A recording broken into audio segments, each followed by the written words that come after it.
Oh baby, oh baby, oh baby, that month of May, the hot start to the month has continued, and yesterday was an amazing day, but today we're going to run it back. Why? Because the New York Knicks are in action, baby. I've got a few best bets in that game for you, and then also I've got a few MLB plays, including our parlay of the day. This is the Free 3. What's up, guys? It's your boy Noble Living back with another DYF Bets video where I'm breaking down my favorite picks and plays of the day as you just try to get to the bag together and make some money. The hot start of May, oh yes, baby. It has continued. Why? Because yesterday we had another sweep. That is back-to-back sweeps here on the channel. 2 winning days in a row. We had a 4-0 day yesterday, a 3-0 day before that. Oh, man, that's exactly what we needed. Yesterday, we cashed in on Jason Tatum's rebounds. No sweat bet there. Again, plus cheeky. Got so much great value on yesterday's card, and they all hit. Celtics first half team total. We tailed Matt Peralt from Betting Pros on that one. No sweat bet there as well. Big fan of that pick and play. And today, we're going to run it back with another first half team total. Yesterday, we also cashed in on Chet hitting over 2 3-pointers. He was able to get that done. And then the Japanese lay was a little bit of a sweat there at the end because the Cubs blew the lead at the top of the 8th,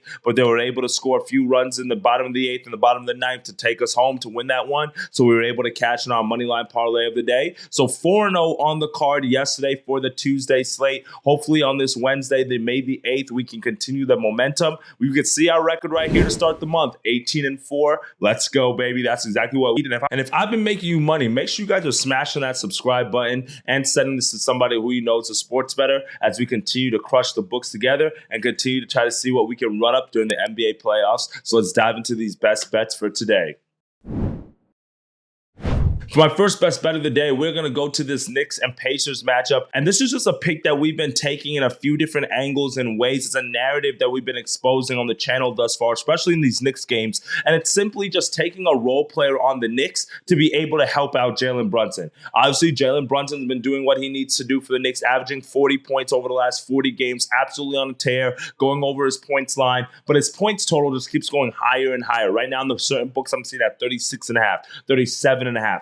I can't simply lay those amount of points, but I do think that this is a series and a game that is going over. In the first game of the series, we saw this. We had a total around 212, 215. It got all the way up to about 218, 219, I believe, by the time the game started. And guess what? That game still flew over by 20 plus points. Well, today we have a much higher total to open up around 220, and this is still a game that I think is going to go over. So if this game goes over, the question is who is going to help score points for the Knicks? And that is where I'm going to have to look at Mr. DiVincenzo today. Dante DiVincenzo over 17.5 points, minus 110 odds. Now, I'm not going to lie. I was debating between DiVincenzo and Josh Hart. I do like both of those guys. I do think they both go over their points totals, but I do like the value that we're getting on DiVincenzo here. And also, when you look at his numbers against the Pacers this year, that gives me a little bit more confidence in Josh Hart. Well, the way Josh Hart's playing right now is with a ton of confidence. He's playing great basketball. He's been pacing the Knicks all postseason. He's been playing a ton of minutes, and you love to see that. But what I also am liking to see is DiVincenzo has found his shot, not just in yesterday's game where he went 10 of 17 from the field, 5 of 8 from the three-point line to go at 25 points. But if you look back to the last game against the 76ers,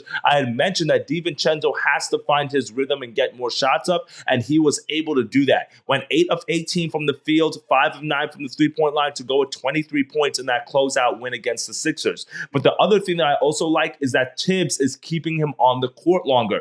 In the first 5 games of the series against the Sixers, he only averaged over 30 minutes in one of those games. But in the closeout game, 48 minutes. In Monday's game against the Pacers, 44 minutes. That's what I'm looking for. He's getting the minutes, he's getting the time on the court, which leads to more shots, which means some more volume, and that's exactly what we need from him today. And when you've also looked at what he's done against the Pacers in the regular season, that should give you a little bit more confidence that he just seems to ball against his team, has confidence against his team. In 3 matchups against the Pacers in the regular season, 38 points, 20 points, and 14 points. So he went over this total in 2 of the 3 games, including going over in last game. So for me, it's just one of those things that So as we continue to have a high total here, as we continue to see the Pacers continue to push the tempo and pace, they're going to be looking to score a lot of points, which means that they're not playing a whole lot of defense. And if they're not playing a whole lot of defense, somebody else for the Knicks is going to have to score buckets here to help out Jalen Brunson. And I think this is DiVincenzo's series to be able to do that. Also, keep in mind that Mitchell Robinson went down with an injury. So that's another role player for the Knicks who are now out with an injury. Literally no Mitchell Robinson, no Julius Randle, obviously, and then Precious Achiuwa hasn't been playing that many minutes this postseason. We see Miles McBride's minutes have gone down a little bit. So for me, I think this is just a matchup with DiVincenzo's on the floor. He's getting the shot attempts. He should be able to go over this points total. So give me over 17.5 as our first best bet of the day. For my second best bet of the day, we're going to stay here in this Pacers and Knicks matchup, and we're going to run it back with the same exact bet that we took last game. That is the Pacers in the first half. We're going to take their team total over 53.5. So last game it was at 51. This game is about 2 points higher, so that's okay. I still like it at minus 110 odds. Why? Because like I said, I'm leaning towards the over in this matchup. I'm leaning towards the over in this series until we see something different. And the more that the Pacers are really trying to push the pace of play means that the more shot attempts they're getting, the more volume and more three-pointers, which leads to just more points. And another thing that I also noticed with some of the Knicks games this postseason is they've been coming out strong in the first quarter, holding teams to about 25 to about 28 points, just under about 30 points in the first quarter. But in the second quarter is when they've actually been giving up a lot of points. In the Sixers series, they had several games where they were giving up over 30 points. The Pacers scored 30 points in the second quarter in the last game as well. So for me, that's just really an angle that I'm looking at. Instead of just isolating this to the first quarter, I was actually trying to see if they just had a second quarter point total, but they didn't have that on the book at the time when I was researching. So, but for me, I like the first half here for the Pacers. Like I mentioned in the last analysis on Monday, they were the number 2 team in the NBA in the regular season in first half points per game, averaging over 61. So getting a ton of value here on this number because of they're obviously playing a defensive team like the Knicks. They're on the road. Postseason, a little bit less fouls, a little bit more of a half-court defense type of game. But if you watch that game with the Pacers, they're literally, as soon as the Knicks are hitting a shot, they are leaking out in transition. They're trying to throw the ball up the court fast. They're trying to get shots up with literally the first 10 to 12 seconds of that shot clock. And for me, that just means to a lot more shot attempts and volume. And there's no reason why they shouldn't go over this first half total today. We've cashed on our last 2 first half team totals. Let's see if we can keep that momentum going today. Let's go for 3 in a row this week. So give me the Pacers first half team total over 53.5. Now for my third best bet of the day, we're headed over to the baseball slate. I'm not going to lie to you. We have a full game of baseball Wednesday. It's always a travel day, and I love a lot of the early games. So for me, I'm going to give you a late night pick, but I'm telling you, my best bets would have been in the early games that start around 12, 1, 2 o'clock. I typically don't like to give out those early games because of when you guys get the chance to watch the show and when we release it after my editor handles it. So because of that, if you want those other picks and you're watching this video early, click the link in the description, join the free Discord group, and I got you guys on those picks. But for today, one of the later games that I do like is that Houston Astros and New York Yankees matchup. And here we're going to go with the Astros on the first 5 run line plus the half a run minus 125 odds. Now, this is another angle that's been working pretty well for us in this hot streak of May for us, which is taking first 5 run lines, but getting that extra push insurance with the half a run. In all honesty, we actually haven't even needed it because the teams that we've been picking have been winning outright. But hey, it's just a little bit of push insurance. You can take the money line if you want to, but I do like the Astros in the first 5 in this matchup today, as we've got Carlos Rodon on the mound for the Yankees, and meanwhile we have Spencer Arrieta on the mound for the Astros. The last time we took the Astros with Spencer Arrieta, we actually faded him. That was about a week or so ago against the Cubs. But for today, I'm actually going to back him. Why? Because I think the rookie's starting to find his footing a little bit. After a little bit of a rough start to his major league career where we saw his opening start go 7 runs and 7 hits in just 3 innings, he's kind of settled down a little bit. He played the Braves after that, 4 innings, 4 hits, 2 earned runs. That's not too bad for a very potent Braves offense. And then his last start against the Guardians, he went 5 2/3 innings, only 2 earned runs given up to go with 4 hits and 6 strikeouts. That's what you love to see. And actually, the Astros won that game 8-2. So for me, I'm really just isolating this to the first half because I really don't trust the Astros bullpen. We saw that yesterday when they got absolutely clobbered by the Yankees. And also, when you look at Carlos Rodon's numbers, he's expected to get a little bit of regression here. He's 2-2 on the year at the 3.68 ERA. But if you look at some of his early starts, they were against a weaker offenses, and he was giving up a lot of contact, in all honesty, but he was just getting out of some tougher jams. So for an example, when he placed the D-backs earlier this season, he went 5 1/3 innings, only gave up 2 earned runs,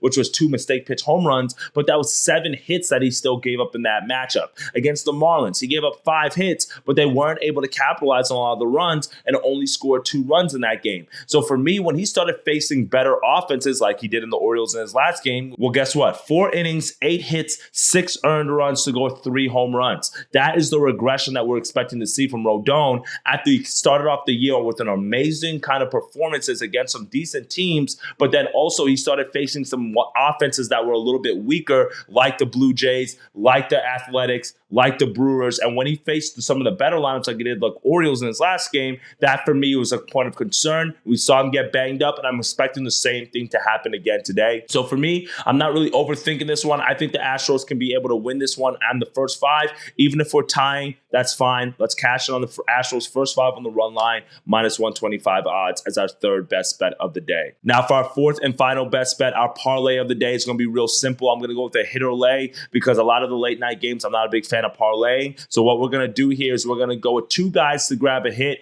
That's Jose Altuve. That's Max Kepler. Both of them to get 1+ hit, +101 odds here. Now, Jose Altuve is on the Astros, so that means he's taking on Carlos Rodon, and I really like that for Altuve. This is a guy who's batting over 300 right now over the last 7 games. He's picked up 9 hits over that span as well, and I also like the fact that he did not get a hit yesterday, which means that he should be able to bounce back today and get a hit, and he's had career success against Rodon. He's faced him several times. He's actually been facing 27 plate appearances against Carlos Rodon. He has 8 hits in that span. That's good for a 296 batting average with a 367 on-base percentage. So for me, you've seen this pitcher several times. You have experience hitting him, getting hit off him. No reason why you should not be able to do that again today, Altuve. He's also batting over 300 against left-handers as well. So you love to see that as well. So give me Altuve to get a hit. Now, meanwhile, Max Kepler's a guy that I'm taking to grab a hit. Why? Because he's just on a hit streak. He's gone 9 straight games with getting a hit, and I love to see that. And guess who he's taking on today? He's taking on George Kirby for the Mariners, and he's only faced him twice in his career,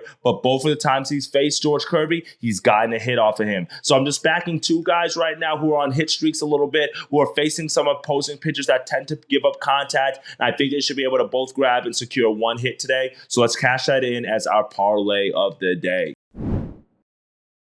Well, that's it for me today, my friends. 4 best bets. Hopefully, we can make it 3 sweeps in a row. I mean, it's been an amazing month of May so far. Knock on wood. Let's keep the momentum going. For today, we need Dante DiVincenzo to hit 18 points. We also need that the Pacers to score over 54 points in the first half. Let's also see if the Astros can get it done in the first 5, but just on the run line with the half run and push insurance there. And then let's also go with our hitter parlay with Jose Altuve, Max Kepler to both get 1 hit. Those are the plays that I have on the cards today. Like I said, a lot of early baseball action. So if you want some of those picks, I'll drop a few on my Twitter. Also, we'll have those in the Discord group. Click the link in the description. I've got you guys. Let's get to that money, and I'll see y'all in tomorrow's video. Later, gang.